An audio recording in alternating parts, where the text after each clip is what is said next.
The year is 542, and Constantinople, the greatest city in the Christian world, is dying. Not from siege, not from war, from plague. Emperor Constantius III stands on the palace balcony, watching smoke rise from the funeral pyres. 5,000 bodies burn. Today. Tomorrow there will be more. The harbor is filled with abandoned ships, their crews rotting in the holds. In the streets below, priests carry icons and chant prayers that vanish into the hot air. 2 days ago, his 8-year-old son died screaming. To the north, Gothic war bands raid within sight of the city walls. To the east, Persian armies occupy Byzantine fortresses inside the capital. The 2 great political factions are killing each other over bread. The advisors are whispering, "Flee, abandon the city. Save what you can." This is the story of what happened when one emperor refused. Before we begin, if this story moves you, hit that like button and leave a comment. It helps this video reach more people who love history the way we do. Now, let's talk about the most devastating salvation in human history. 3 years earlier, everything had been different. When Constantius II took the throne in 539, he was 32 years old, educated in Greek philosophy and Roman law, fluent in Latin and Persian. His father, Emperor Mikhail II, had spent 20 years stabilizing what remained after the Western Empire collapsed in 476. Rome had fallen. The Eternal City now belonged to barbarian kings. Gaul, Spain, Britain, North Africa, all gone, carved up by Goths and Vandals and Franks who wore crowns but couldn't read. But Constantinople endured. The real Rome endured. Constantius inherited an empire that stretched from the Danube to the deserts of Syria. The treasury was full. Trade routes hummed with commerce. The Hippodrome hosted chariot races before 100,000 screaming fans. The great factions, the blues and the greens, competed not just in sport, but in politics, architecture, civic pride. He had plans. Rebuild the Theodosian walls, commission new aqueducts, expand the library. Perhaps if God smiled on him, begin the long, careful work of reclaiming Italy. His wife, Ariadne, would tease him about it. "You want to be Constantine," she'd say, laughing. "You want your name carved in marble for 1,000 years? Is that so wrong?" No. She kissed him. Just ambitious. He believed he had time. He believed the empire was stable.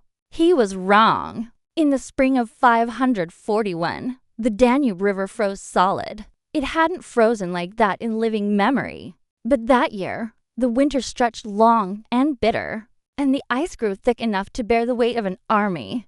The Goths crossed in numbers not seen since the days of Alaric. They came in a confederation. Ostrogoths, Jupids, Lombards, united under a warlord named Thedimund. He was a giant nearly 7 feet tall who wore a crown of black iron and claimed descent from the ancient Gothic kings who had sacked Rome a century before.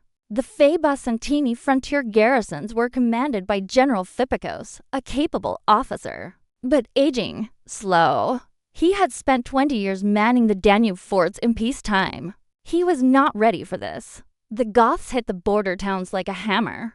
Syrium fell in 3 days. Nicers burned as refugees poured south, bringing stories of slaughter, families butchered, children enslaved, churches torched. By summer, the Goths held everything north of Thrace.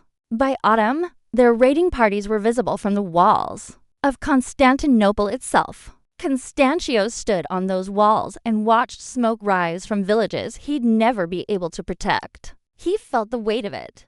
Every life lost, every town abandoned. He had to act. He summoned his best general, Nikephoros Das, the hero of Callinicum, the man who had held the eastern frontier against Persia for a decade. Stop them. Constantius ordered. Drive them back across the Danube. Show them what Roman discipline looks like. Nikephoros saluted. "It will be done, Majesty." He marched north with 20,000 men, the finest soldiers Byzantium could field. It should have been enough. The Battle of Hadrianople was a slaughter. Theod lured Nikephoros into a valley outside the old Roman fortress. The Gothic king sent a small, forced to feint retreat, drawing the Byzantines forward. Nikephoros, eager to end the campaign quickly, took the bait. The Goths fell on him from 3 sides. They had been hiding in the hills, thousands of them, armored in stolen Roman mail, wielding axes and swords. They hit the Byzantine flanks like an avalanche. The Roman lines buckled, then broke. Nikephoros tried to rally his men, but the panic spread too fast. Soldiers threw down their shields and ran. The Goths pursued, cutting them down by the hundreds. By nightfall, 10,000 Byzantine soldiers were dead. Nikephoros escaped with fewer than 5,000 cavalry, riding south through the night, shame burning hotter than the wounds he'd taken. When he returned to Constantinople, the Senate demanded answers. How could you lose? You had every advantage. You've disgraced the empire. Constantius stood before the Senate, listening to them scream, knowing he had to give them something. Someone had to be blamed. So he did what emperors do when the mob demands blood. He stripped Nikephoros of his command, seized his estates, and exiled him to a monastery in Egypt. The general accepted it in silence. He boarded a ship, sailed south, and disappeared into the desert. Constantius told himself it was necessary. He would regret it for the rest of his life. The defeat at Hadrianople sent a message to every enemy of Byzantium. The empire was weak. Shakaravid of Persia received that message with great interest. For 20 years, the Byzantines and Persians had maintained an uneasy peace, the eternal peace. Treaties signed by Constantius's father had brought stability to the eastern frontier. Trade flourished. Pilgrims traveled safely to Jerusalem. The 2 empires, exhausted from centuries of war, had finally learned to coexist. But Carver was young, ambitious, and surrounded by generals who whispered that now was the time to strike. Byzantium was distracted. Their best general was disgraced. Their army was broken. In the winter of 541, Cavid tore up the treaty. Persian armies poured across the Armenian highlands, moving faster than Byzantine scouts could track. They struck at the great fortress cities that guarded the frontier: Martyropolis, Amida, Dera. These were not raids. This was conquest. Martyropolis fell after a siege. The Persian engineers used siege towers and catapults, methodically breaking down the walls while the garrison starved inside. When the city surrendered, Carvad had the Byzantine commander dragged through the streets in chains. Amida held out, longer, but only barely. The Persians cut off the water supply and waited. After a month, the defenders were drinking from cisterns filled with dead bodies. They surrendered in exchange for safe passage. Carvad let them march out of the city. Then he had them all executed. Dera, the greatest of the frontier fortresses, fell in the spring of 542. It had been built by the emperor Anastasius to be impregnable.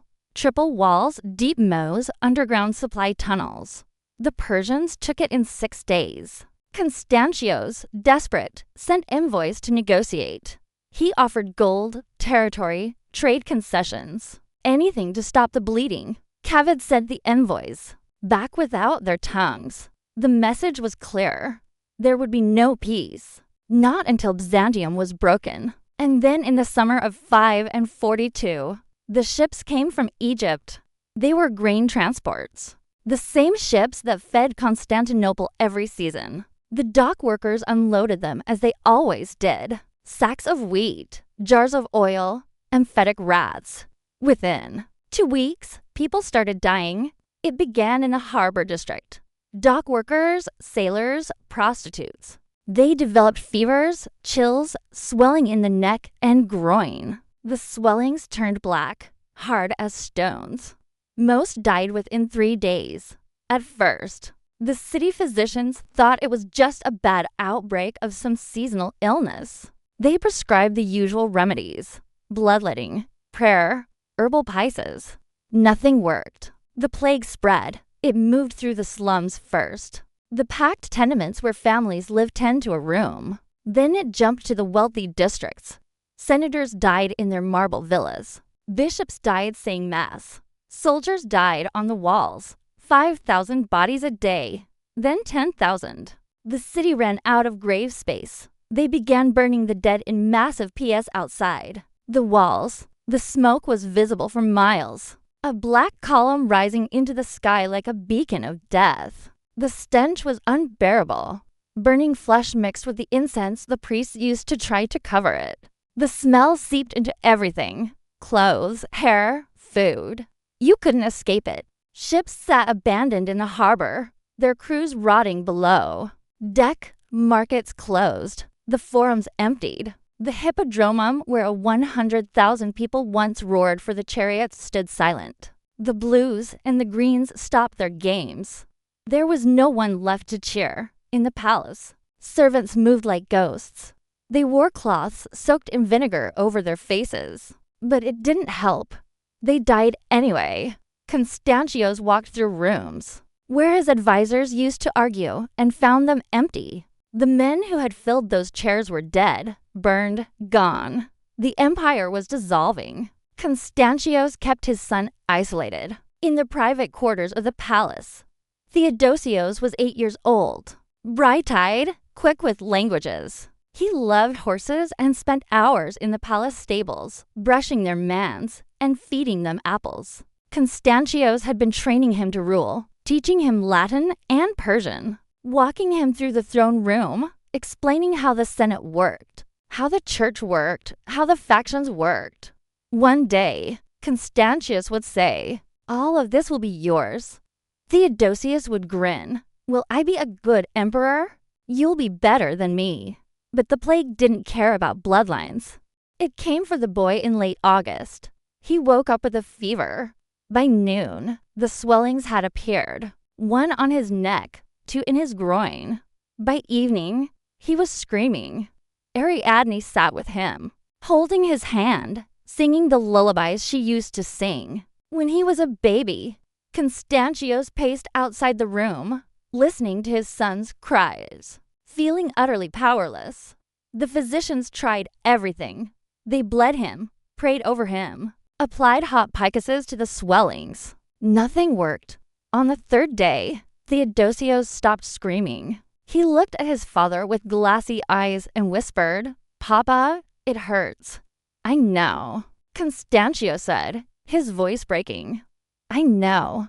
The boy died an hour later. They wrapped him in purple silk, the color of emperors, and buried him in the Church of the Holy Apostles, in the crypt beside Constantine and Justinian and all the great rulers of Byzantium. Constantius stood at the grave and felt something inside him break. He hadn't slept since.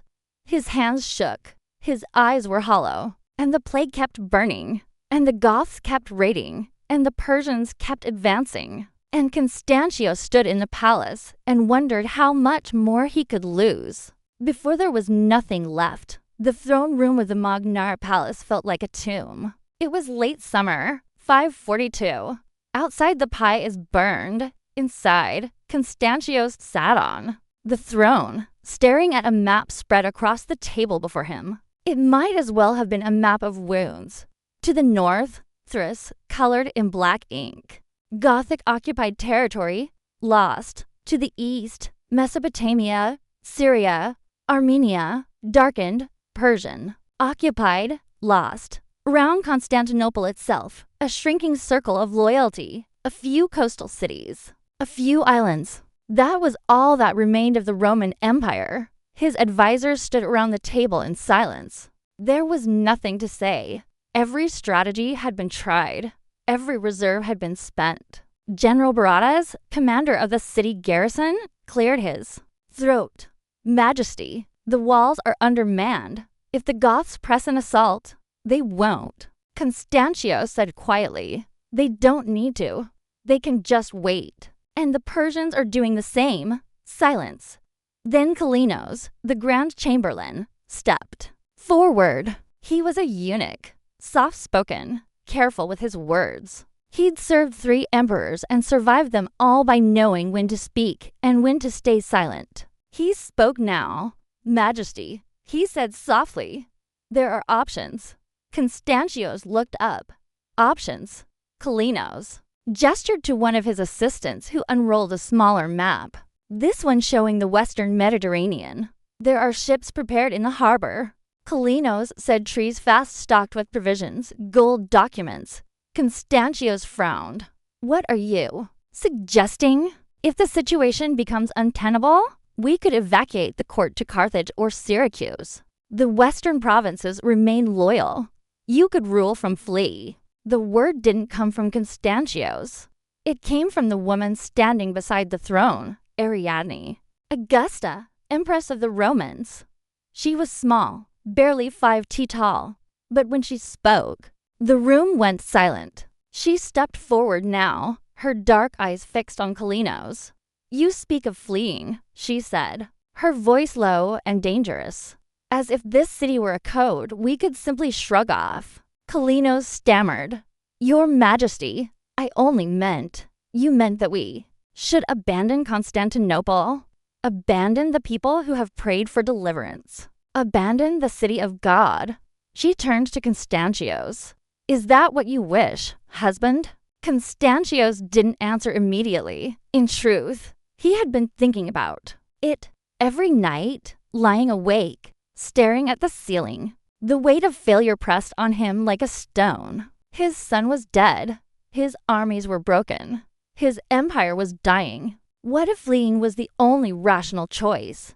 What if staying was just pride, stubbornness, a refusal to accept reality? Constantine had moved the capital from Rome to Constantinople. Why couldn't he move it again from Constantinople to Carthage? Save what could be saved. Live to fight another day. He looked at the map, then at Ariadne, then at the faces of his advisors, all of them waiting for an answer.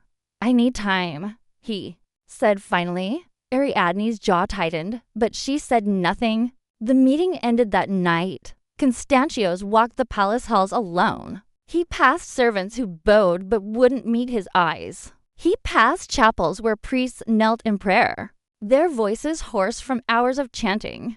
He passed portraits of emperors long dead, Constantine the Great, Theodosius, Justinian, men who had mattered, men who had shaped history. What would history say of him? Constantius the coward, Constantius the plague-bringer, Constantius who let the empire die.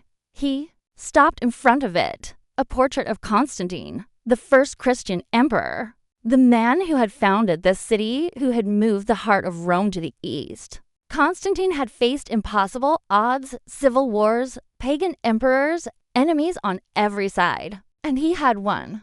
Why couldn't Constantius do the same? He walked until he found himself in the private chapel, a small room with walls covered in icons. At the far end, lit by a single oil lamp, was an image of Christ Panterator, the Almighty. Christ's eyes were stern, knowing. Constantius stood before the icon and felt the weight of everything crushing down on him. I don't know what to do, he whispered. The icon didn't answer. He sank to his knees, and for the first time since his son's death, he wept. He didn't hear her come in. Ariadne moved silently as she always did. She knelt beside him, saying nothing for a long time. They stayed like that, to people kneeling in the dark, the oil lamp flickering, the cities dying outside. Finally, she spoke. You're thinking of leaving. It wasn't a question. Constantius wiped his eyes. I've lost Ariadne. I've lost everything. Not everything. Her hand found his. You still have the city. You still have the people who believe in you. They don't believe in me. They blame me for the plague, for the Goths. For they blame you because you're the emperor. That is your burden. She squeezed his hand. But if you flee, you prove them right. He turned to her, his face a mask of anguish. What would you have me do? Fight with what army? What gold? The Goths are at the gates. The Persians hold the east. The plague. Then we die here. The words hung in the air. Constantio stared at her. What? She rose, pulling him to his feet. There was something fierce in her eyes, something ancient and unyielding. We die here, she repeated. If we are to fall, we fall as emperors, not as refugees fleeing in the night. Ariadne, do you know what purple is, Constantio's? He blinked. What purple? Ariadne said, her voice steady. The color of emperors. Do you know how it's made? Constantio shook his head. The murex snail. Thousands of them crushed and boiled alive. 1,000 lives rendered into a single thread of dye. She gripped his shoulders. That is what we are. We do not flee.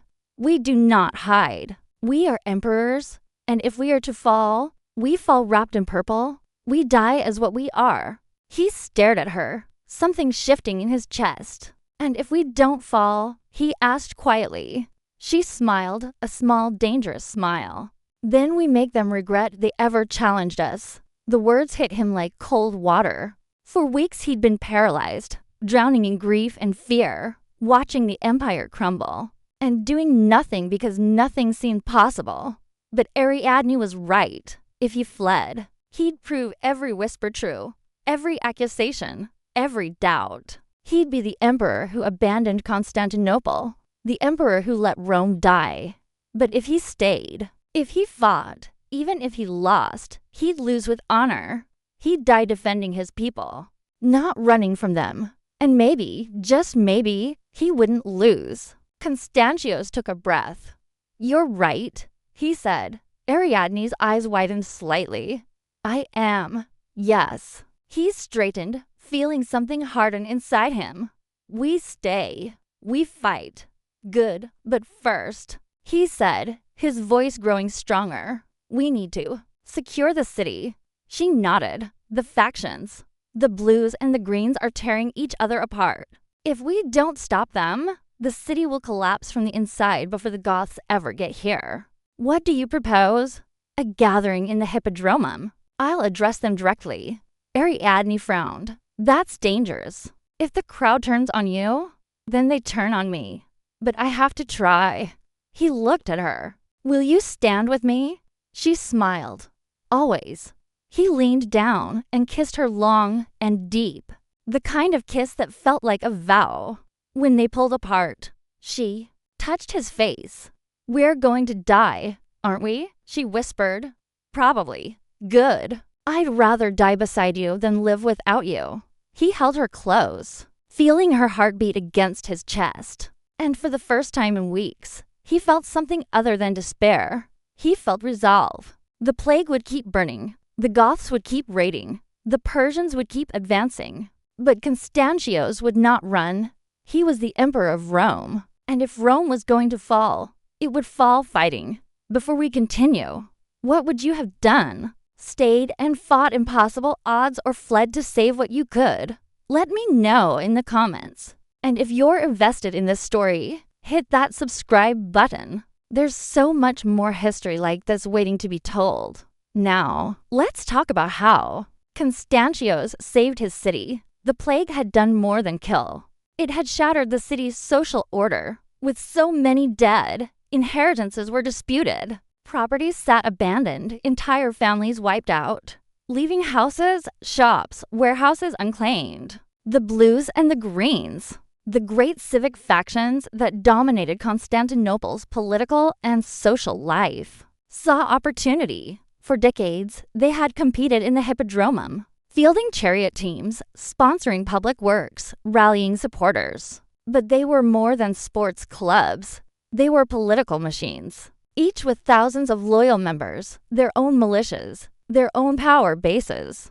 And now, with the empire collapsing, they were fighting each other for control of the city. Blue faction members hijacked grain shipments meant for green neighborhoods. Greens retaliated by burning blue warehouses. Street battles broke out in the markets. Men were stabbed over sacks of wheat, barrels of wine, bolts of cloth. The city garrison tried to restore order, but they were undermanned, exhausted, dying of plague themselves. Constantinople was eating itself alive.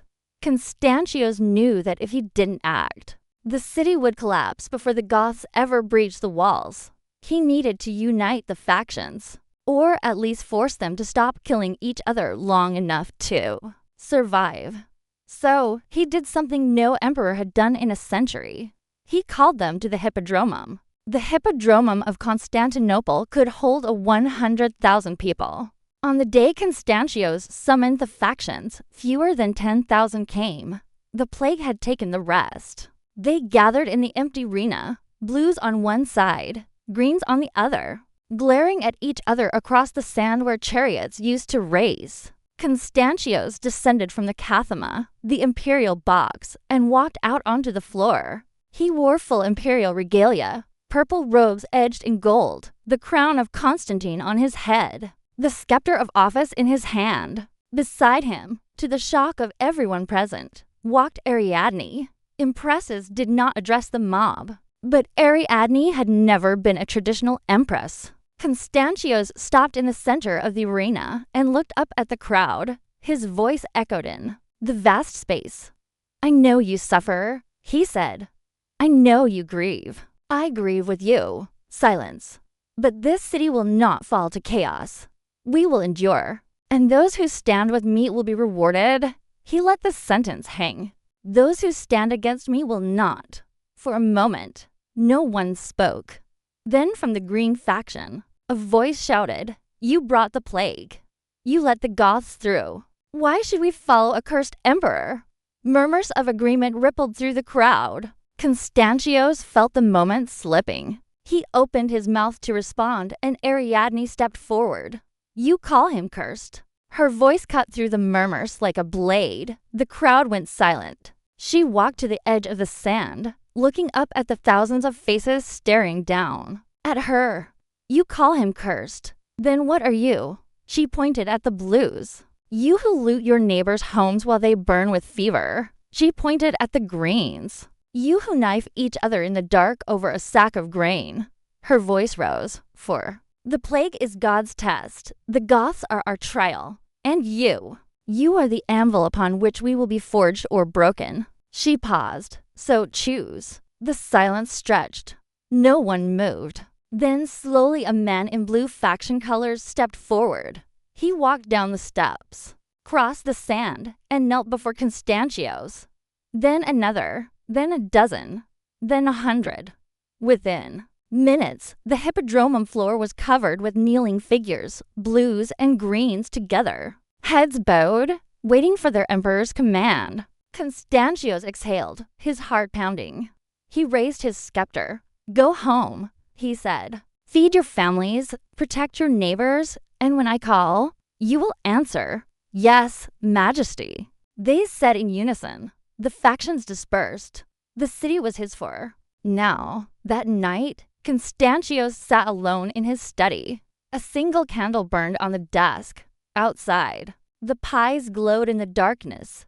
He stared at a blank sheet of parchment. He'd secured the city, stopped the factions from tearing each other apart. But that was only the first step. If he was going to fight, if he was going to truly save the empire, he needed an army, and he needed a general. Not just any general.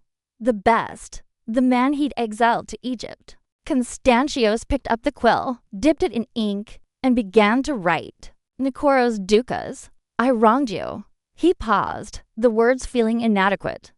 "I know this. I cast you aside to appease a mob, and in doing so, I betrayed the man who bled for this empire.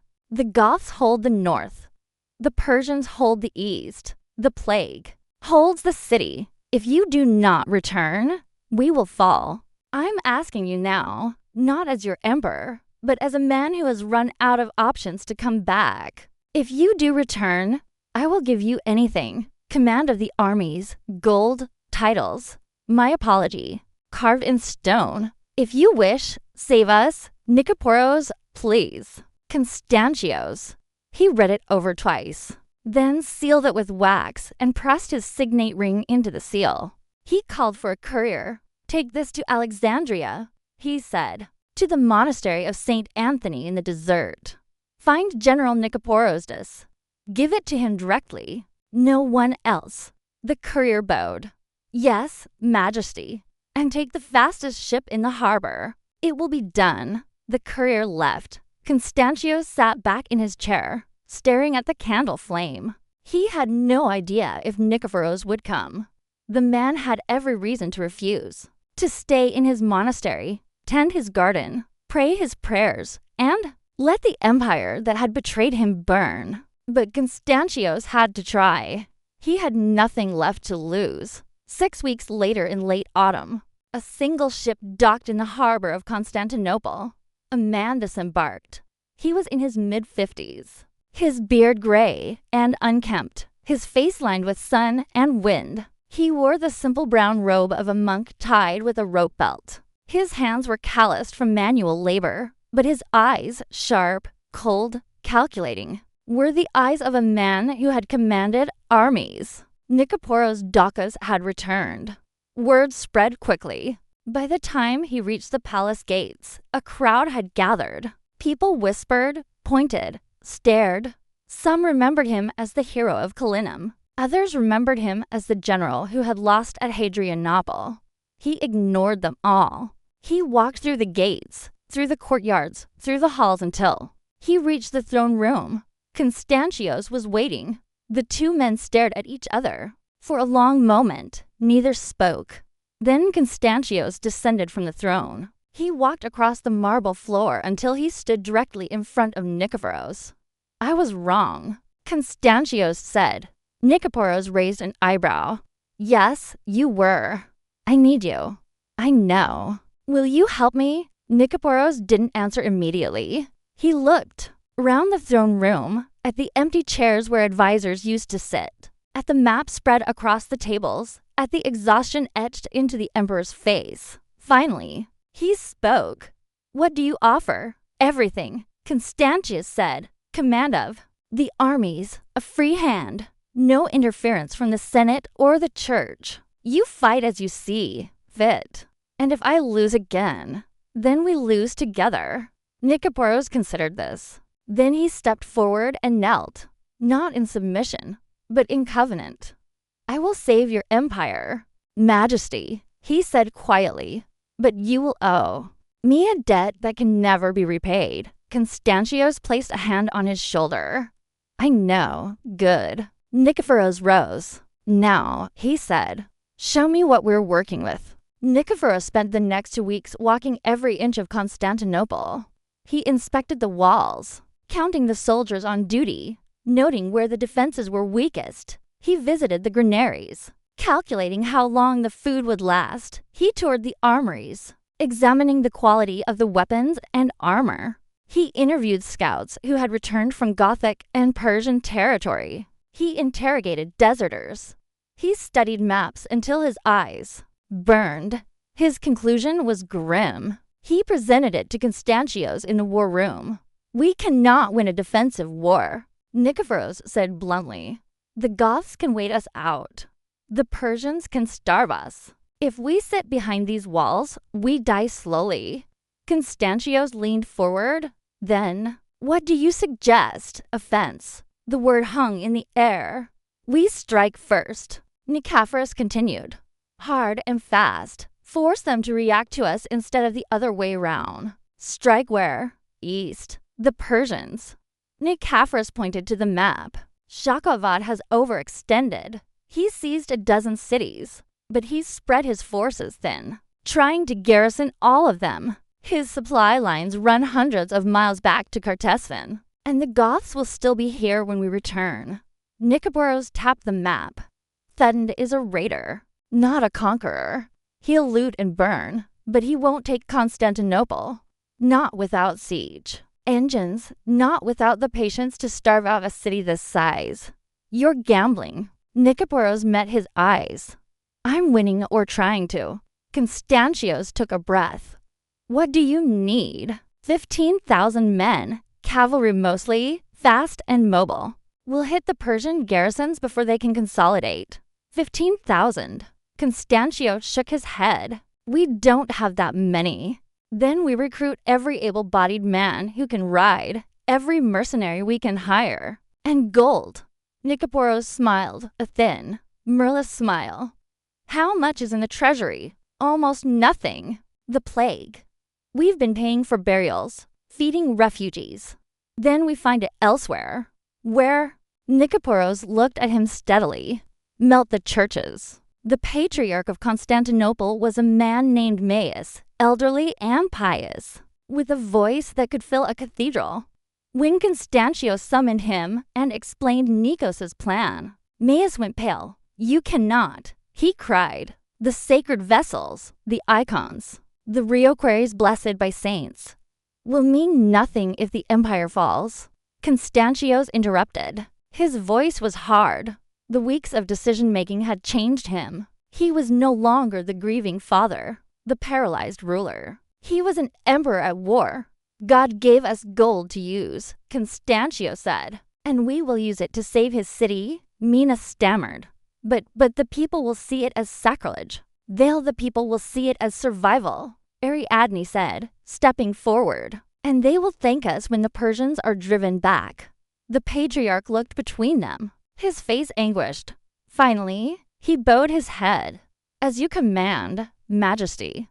Over the following weeks, gold chalices were carted from the churches to the imperial mint, silver candlesticks, bronze thuribles, jeweled reliquaries that had held the bones of martyrs. All of it melted down. All of it turned into coin. It was enough to equip an army, barely. Winter settled over Constantinople like a shroud. The plague mercifully began to win. The death toll dropped from 10,000 a day to 5,000, then 3,000, then 1,000. Still horrific, but survivable. The purse still burned, but less frequently. And in the barracks, the armories, the training grounds, Nicephorus worked. He recruited every man who could hold a sword, former soldiers who had retired, young men who had never fought, mercenaries from the provinces, Armenians, Byzantines, even a few Goths who had deserted Theodman's army, 15,000 men. It wasn't much, but it would have to do.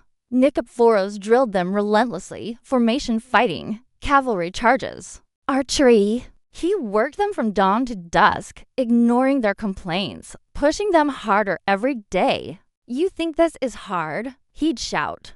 Wait until you're facing Persian cataphracts. Wait until arrows are falling like rain and your friends are dying beside you. This is nothing. This is easy. The men hated him, but they respected him because Nicephorus didn't ask them to do anything he wouldn't do himself. He trained beside them, ate the same food, slept in the same barracks. He was building more than an army. He was building a brotherhood. In the spring of 543, the army was ready. 15,000 cavalry equipped with the best armor and weapons Byzantine gold could buy. Trained to move fast, strike hard, and disappear before the enemy could respond. On the morning of the march, Constantius stood on the walls of Constantinople and watched them assemble in the fields outside. The city, 15,000 men. It didn't look like much. Not compared to the armies his grandfather had commanded. Not compared to the legions that had once conquered half the world.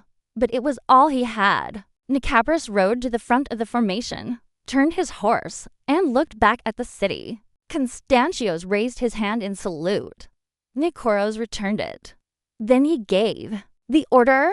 The army began to move. Ariadne stood beside Constantius on the wall, watching them go. Do you trust him? She asked. I have no choice. That wasn't the question. Constantius was silent for a moment. Then, yes, I trust him. Good, Ariadne said, because if he fails, we die. They stood there until the army disappeared over the horizon, the banners snapping in the wind, the sound of hooves fading into silence. Then, Constantius turned and walked back into the city. All he could do now was wait. Nicephorus's first target was the fortress city of Dara. It sat on the eastern frontier, a massive stronghold built by the Emperor Anastasia 60 years earlier. Triple walls, deep moats, underground systems that could supply water for months. The Persians had taken it in 6 days. Nakaporos planned to take it back in one night. He didn't approach the city directly. Instead, he camped his army 10 miles to the south and sent scouts to study the defenses. The Persian garrison numbered 3,000 men, well-armed, well-supplied, confident. They had no reason to expect an attack. On the third night, Nikvos made his move. He sent a small detachment, 500 men, to the southern gate. They made noise, lit torches, shouted challenges. The Persians, seeing what looked like a small raiding party, sent troops to the southern wall to defend. While they were distracted, Nicephorus led his main force to the northern wall. They brought rope ladders, grappling hooks, muffled their horses' hooves with cloth. In the darkness, they scaled the wall. The sentries didn't see them until it was too late. By dawn, Dara was retaken. Nicephorus ordered the Persian commander and his officers brought to the city square. He had them executed in front of the garrison. Then he addressed the surviving Persian soldiers. "You have two choices," he said. "Swear loyalty to Byzantium and you'll be paid, fed, and treated as soldiers.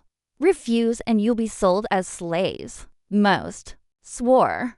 Nicephorus didn't trust them, but he needed the numbers. He left a small garrison to hold Dara and moved on. His second target was Amida, another fortress city, this one held by a Persian garrison of 2,000. This time, Nicephorus used a different tactic. He'd captured a Persian officer at Dara, a man named Hormizd, a junior commander who had been willing to switch sides for gold. Nicephorus gave him a horse, a false letter, and very specific instructions. Hormizd rode to Amida and presented himself at the gates. Message from Shakavad. He shouted. The guards let him in. He was brought before the garrison commander, a grizzled officer named Shapur. Hormizd handed over the letter. It was written in perfect Persian on parchment that looked official, sealed with wax. It claimed that Shah Kharavad had ordered all forward garrisons to withdraw south immediately to reinforce the capital, which was under threat from a Byzantine counteroffensive. Shapur read the letter twice. "This makes no sense," he muttered. "We've heard nothing of a counteroffensive."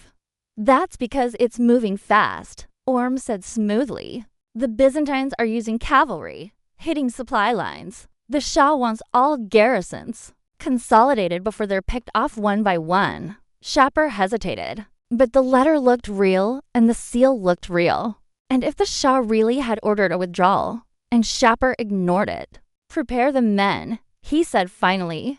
"We march at dawn." By noon the next day, the garrison had abandoned Amida. Nicephorus walked through the gates without a fight. Word of his victory spread in Constantinople. The people began to whisper, "The wolf has returned." But Shakavad was not a fool. By late summer, he'd heard the reports. Dara retaken, Amida retaken, Byzantine cavalry moving fast through Persian, occupied territory, hitting garrisons before they could respond. He was furious. He assembled an army, 30,000 men, twice Amphiros' strength, and marched north personally to crush the Byzantine upstart. They met on the plains outside Nis near the ruins of an ancient Parthian citadel. Nicephorus studied the Persian camp from a hilltop.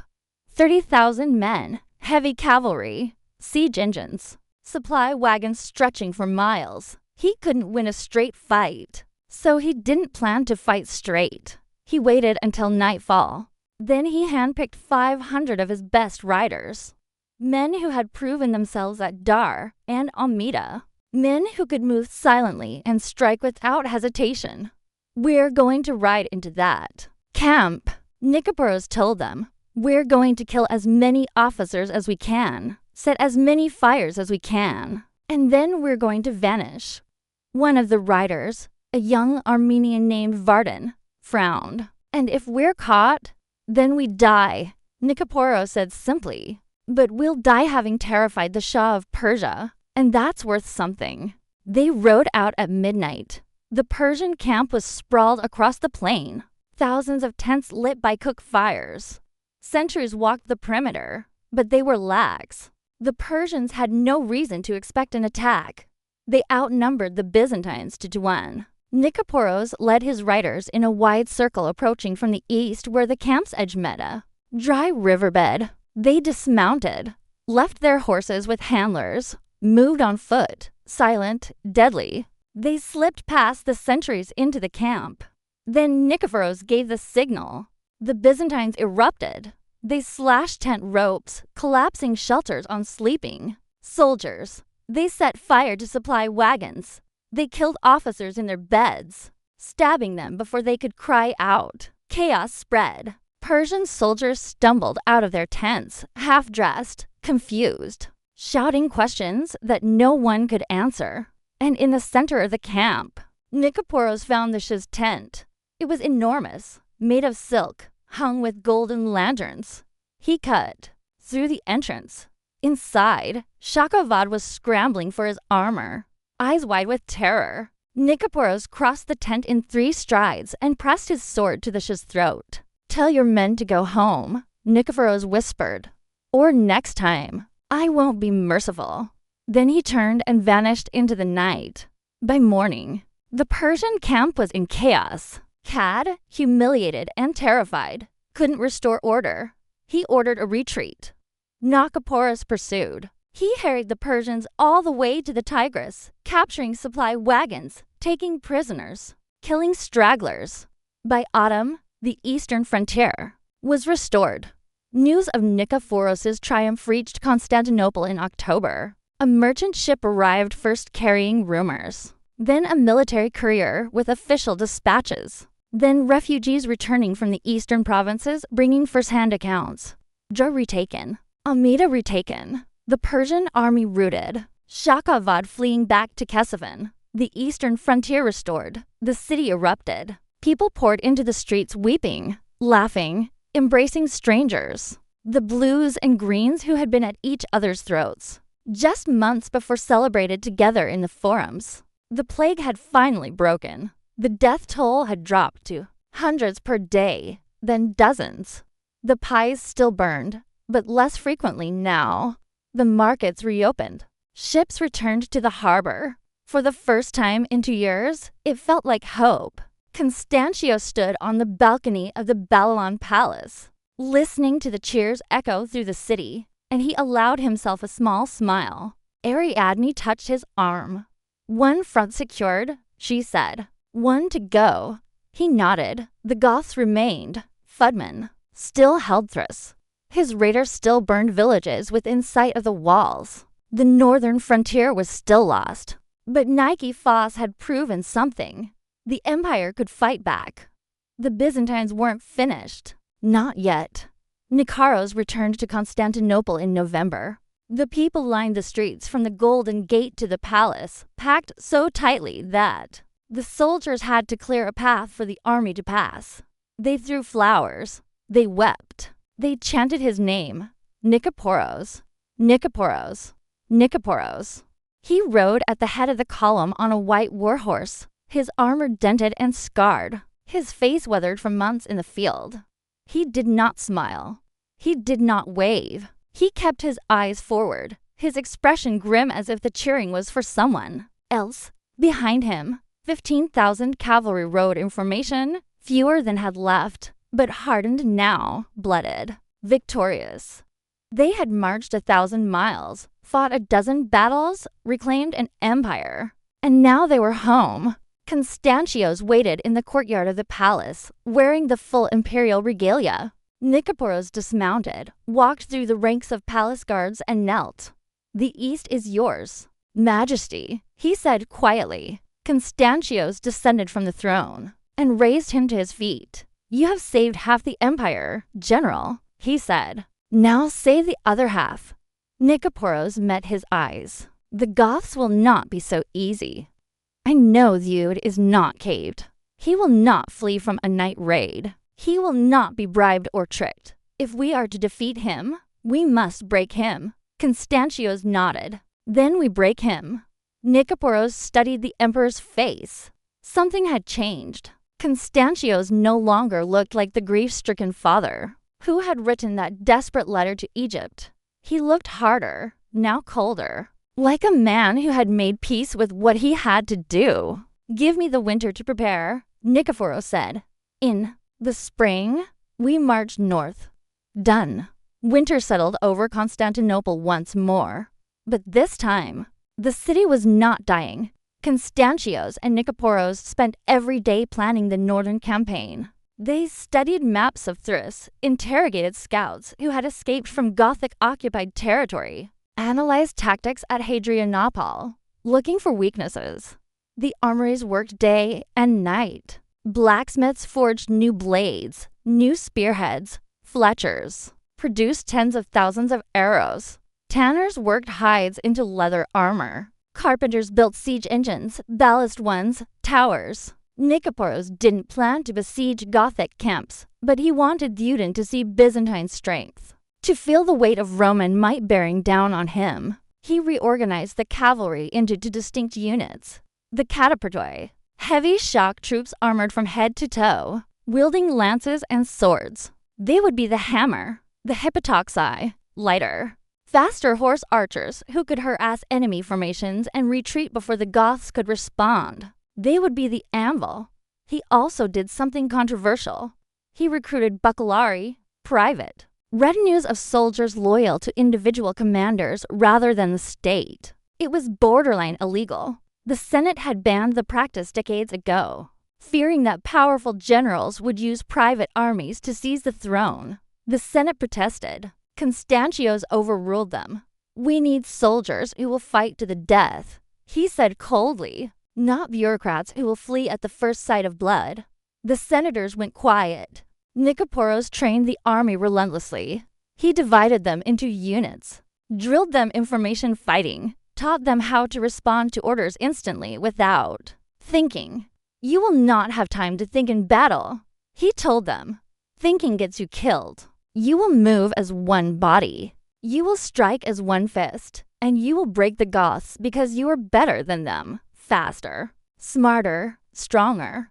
The men believed him because he'd already proven it. He'd beaten the Persians with a smaller army, worse odds, and half the resources. He'd out-hot Shakavad at every turn. If anyone could beat Theoden, it was Nikephoros. By the time spring arrived, the Byzantine army was ready. 20,000 men, the largest force Constantinople had fielded in a generation. And this time, Constantios announced he would march with them. Emperors did not fight in battles. Not anymore. The last emperor to personally lead an army into combat had been Theodosius I, and that had been over a century ago. The risks were too great. If the emperor died on the battlefield, the empire could collapse into civil war. Rival claimants would fight for the throne. The army would fracture. So emperors stayed in Constantinople.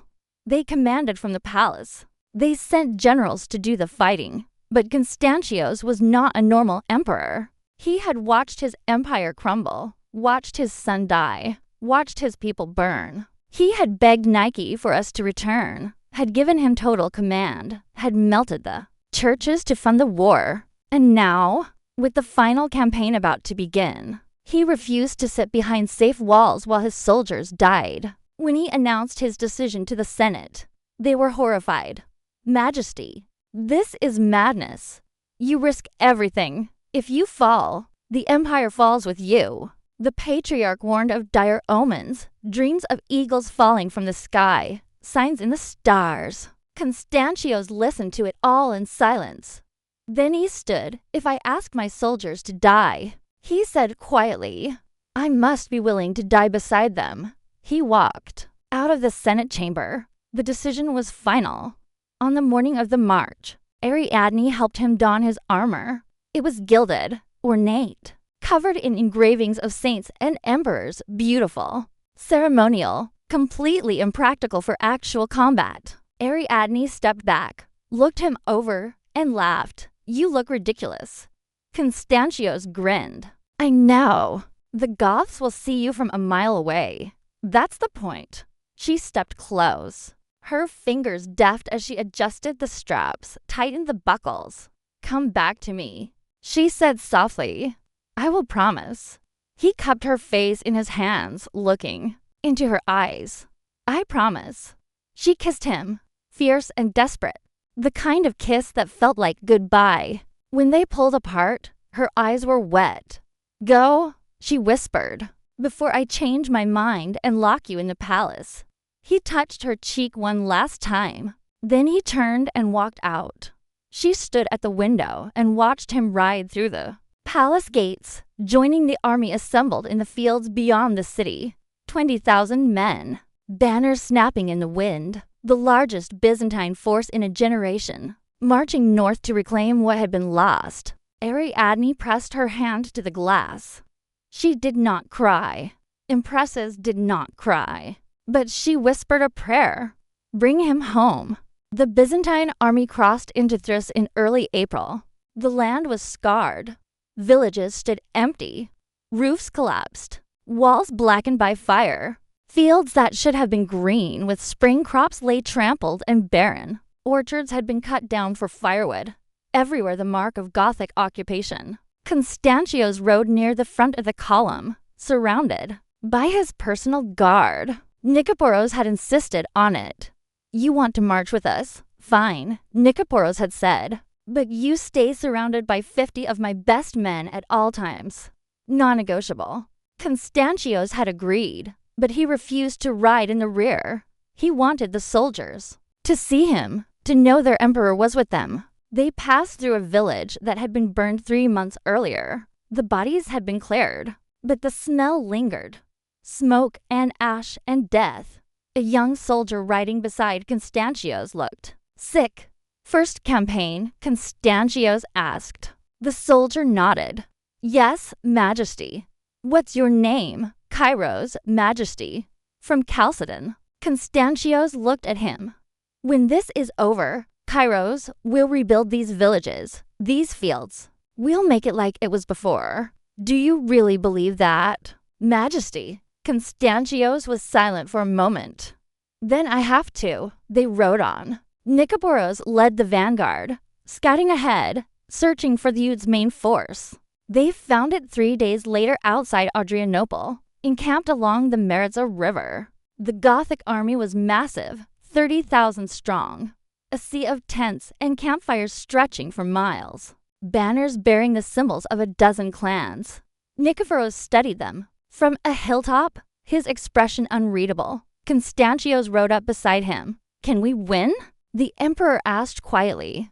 Nicephorus didn't answer immediately.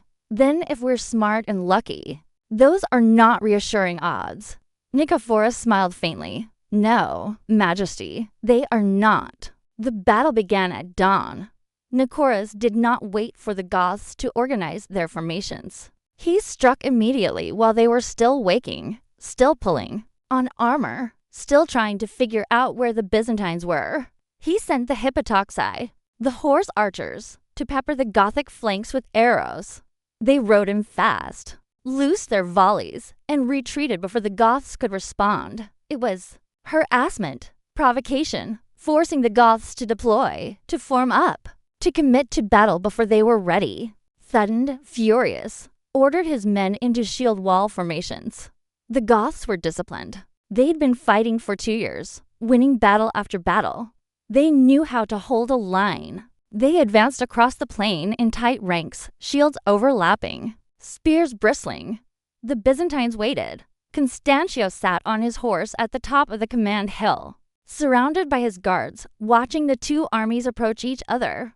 His heart pounded. He'd seen battles before from city walls from a distance, abstract and distant. This was different. He could see individual faces, hear men shouting, smell the sweat and fear. The armies collided with a sound like thunder, steel on steel, screams, blood. The Byzantine center, heavy infantry equipped with long spears and rectangular shields, held the line, barely. The Goths pushed hard, trying to break through by sheer force. Byzantine soldiers fell. The line wavered. Constantius gripped his reins, his knuckles white. Hold, he whispered. Hold. Nicephorus rode with the cataptoi, the heavy cavalry positioned on the Byzantine right flank. He watched the battle unfold with cold precision, waiting for his moment. He saw it. A gap in the Gothic line. A war band had surged too far forward, breaking formation in their eagerness to kill Byzantines. He sat in their private chapel and stared at the icon of Christ. "Why?" he whispered, and the icon didn't answer. Something inside him broke. Not all at once, but slowly, like ice cracking under weight. In the years that followed, Constantius changed. He grew obsessed with theology, spent hours in the library reading the church fathers, debating doctrine with bishops. He became fixated on orthodoxy, on purity, on rooting out heresy. Anyone who questioned the Nicene Creed was investigated, arrested, sometimes executed. The Senate grew uneasy. The people whispered that grief had driven him mad. But Constantius didn't care. He had saved the empire. He had done everything right. And God had taken his son, his wife, everyone he loved. What was the point of any of it? He began seeing enemies everywhere. The Persians might rise again. The Goths might rebel. Someone might try to seize the throne. And Nicephorus, whose popularity rivaled the emperor's own. Nicephorus, who commanded the loyalty of every soldier in the empire. Nicephorus, who could take the throne whenever he wanted. The whispers started quietly, a senator mentioning casually that Nicephorus had been seen meeting with officers late at night. A courtier noting that the general's estate was heavily guarded. A bishop suggesting that perhaps Nicephorus's ambitions had grown too large. They were lies or at least exaggerations. But Constantius, broken by grief and paranoia, believed them. In the spring of 547, Constantius summoned Nicephorus to the palace. The general came immediately, as he always did. He entered the throne room, expecting another meeting about frontier defenses or training schedules. Instead, he found the room filled with guards. Constantius sat on the throne, his face hard. "Nicephorus Ducas," he said formally, "you are hereby charged with treason against the empire." Nicephorus froze. "What? You have been conspiring to seize the throne, gathering support among the army, planning a coup." "That's not true. The evidence is clear." "What evidence?" Nicephorus's voice rose. "Majesty, I have served you faithfully, for you have served yourself." Constantius's voice was cold. "You think I don't see it. The way the soldiers look at you. The way you command their loyalty more than I do, because I earned it." Nicephorus shouted. "I bled for them. I led them. You led them for your own glory. I led them to save your empire." Silence. The two men stared at each other. Then Constantius gestured to the guards. "Take him." Nicephorus didn't resist. He could have. He was armed. The guards were hesitant. Many of them had served under him, but he didn't. He unbuckled his sword and let it fall to the floor. He looked at Constantius one last time. "I saved you," he said quietly, "and this is how you repay me." He was led away. Nicephorus was imprisoned in the Animus dungeons deep beneath the city, a network of cells carved into bedrock, damp and dark, where political prisoners disappeared and were forgotten. He was given a small cell, a bed of straw, bread and water once a day. No trial, no formal charges, no visitors, just silence. For 6 months, he sat in the dark. Soldiers who guarded the dungeons later said he never complained, never begged, never asked for mercy. He just waited. In the winter of 547, he fell ill. Fever, chills, the symptoms of the plague or poison. The guards whispered. They'd seen it before. Political prisoners who became inconvenient, who died of sudden mysterious illnesses. No one investigated. Nicephorus died in February. The official report said natural causes. Constantius ordered a state funeral, full honors, processions through the city, burial in the Church of the Holy Apostles. The Senate attended, the army attended. Thousands of citizens lined the streets. They remembered Nicephorus as a hero, the wolf, the man who had saved the empire. Constantius did not attend. He stayed in the palace alone, staring out at the city. When his advisors asked why, he said nothing. He just stood at the window watching the funeral procession pass below and felt absolutely nothing. Constantius lived another 15 years. He built, he prayed, he ruled. Hagia Sophia was completed in 562. When Constantius entered it for the first time, he stood beneath the great dome and wept. It was magnificent. Light poured through the windows, making the mosaics glow. The dome seemed to float, defying gravity, defying logic. Solomon, Constantius whispered, "I have surpassed you." But the triumph felt hollow. He was an old man now, 62. His hair was white. His hands shook. He had saved the empire, but he was alone. No son to inherit the throne. No wife to share his victories. No general he could trust. He walked the palace halls at night, unable to sleep, and servants avoided him. They whispered that he was haunted, that he talked to ghosts. They weren't wrong. Constantius fell ill in the summer of 565. Not the plague, just age. His body, exhausted from a lifetime of stress and grief, simply gave out.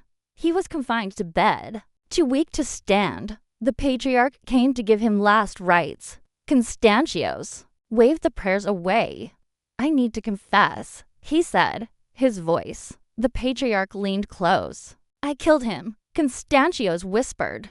"Nikoros, I killed the man who saved us, Majesty. He was loyal.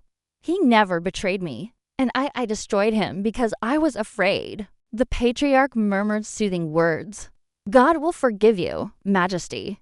Constantius closed his eyes. "But I will not." He died 3 hours later. History remembers Constantius III as one of the great Byzantine emperors. He saved the empire from Goths and Persians. He rebuilt Constantinople. He commissioned Hagia Sophia, one of the wonders of the Christian world. His reign is studied, celebrated, taught in schools. But those who knew him, the servants, the soldiers, the courtiers who survived him remember a different story. They remember a man who refused to flee, a man who chose to die rather than abandon his people, a man who sacrificed everything, his son, his wife, his closest friend, his soul to keep the empire alive. And in the dark, quiet places of the imperial palace long after his death, servants spoke of a ghost, an old emperor walking the halls at night, searching for something he could never find, searching for the people he had lost. The empire refused to die, but the man who saved it did. Again and again and again. Constantius saved Byzantium, but he couldn't save himself. That's the paradox of history. Sometimes the price of survival is everything that made survival worthwhile. Was the cost too high? Could he have done anything differently? Let me know in the comments below. If this story affected you, if you felt something, hit that like button and share this video with someone who loves history. And subscribe to DART History Class, because the past isn't just facts and dates, it's human. And that's what makes it unforgettable. Thanks for watching. I'll see you in the next.